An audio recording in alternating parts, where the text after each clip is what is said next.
There's a pretty famous saying in the business world and in the startup world that the company doesn't fail until the founders quit. And I think that totally applies to games. In fact, it applies to anything that is a long term project that you're working on. It can be really tough to stay motivated to keep doing that, though. And today, we're going to talk about a method that I like to use and I've used for many different things over the years to keep going on a project and not quit. Before we get into that too far, I want to say one thing though. Changing direction or not working on the same game idea when it's not working out isn't quitting. That's just pivoting, that's just changing direction. When I say quit, I mean you throw your hands up, you walk away, and you give up. So, how do we fix this problem and how do we keep you from quitting and get you to ship your game? The good news is this is your brain. Your brain doesn't like to go without a reward, especially if it's been doing something for quite a long time. So we can trick our brains into getting a little reward and keeping us motivated. You can even turn that into a way for you to look forward to doing things and look forward to making progress on your game because you get that little dopamine hit when you do it. So we're going to introduce tiny little small wins or small rewards to our process when we're making our game to make sure that we don't quit and we keep going forward. You've probably seen this in a bunch of different places. Famously, it's on Duolingo, where that cute little green owl threatens and or reminds you that you need to keep going or it's going to be sad. Another place you've probably seen it is on GitHub, where every time you make a commit on GitHub, you get a little green checkbox that says, cool, you did your thing for today. I've used this in all kinds of different ways where I keep track of a streak for something. I do it in projects that I'm working on, both on a weekly basis with my weekly updates and just in task tracking. I like to think that the tasks in the task tracking thing are a game and I finish them and then I win the game. Even in endurance sports, it's just like just one more mile, just one more hill. You keep going and you keep going and you keep going. And then like 26 miles later, maybe you've run a marathon or something. All right, so cool motivational speech, bro. How does this apply to me?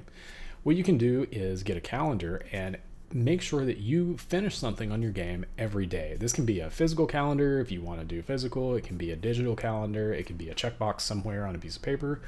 But what you're going to do is at the beginning of that day or at the end of the previous day, which is what I like to do, set your goal, that one thing that you want to do on your project the next day. When you finish that, you get a check.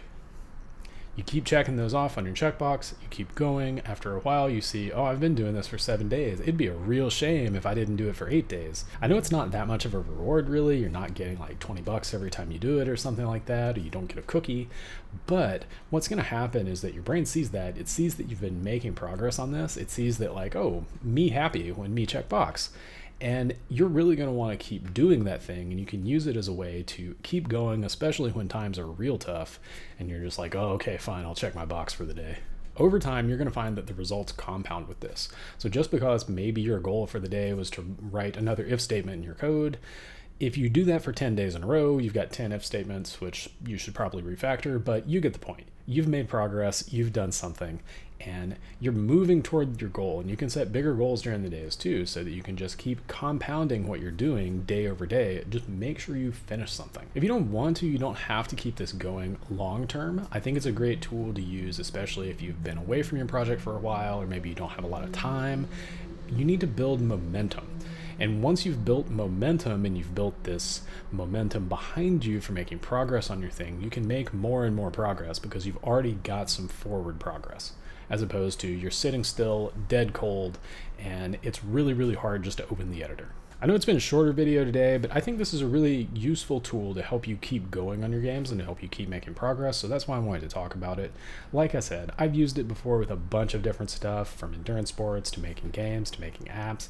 Cal Newport, who famously wrote Deep Work, which is back on my shelf back here, also uses this method, or a variant of this method based on the calendar that I talked about, and I like his stuff pretty well. He seems like a smart guy, so why not give it a try? End of the day, your brain really likes those green checks, really likes checking that box most of the time. So I think it's going to work for you. I think it's going to help you get motivated to work on your game and keep working on your game and keep making forward progress. That's all I've got for this one. I do have a newsletter article that also talks about this topic that's right down in the description if you want to check that out. My name's Kyle. I do videos like this one 2 times per week on the channel here. I talk about game dev. I talk about staying motivated on your games, and a variety of other things related to making games. So go ahead and hit that like and subscribe button down below. If you have other ways that you like to use to stay motivated and keep going on your game, leave them down in the comments too, and I look forward to seeing you next time.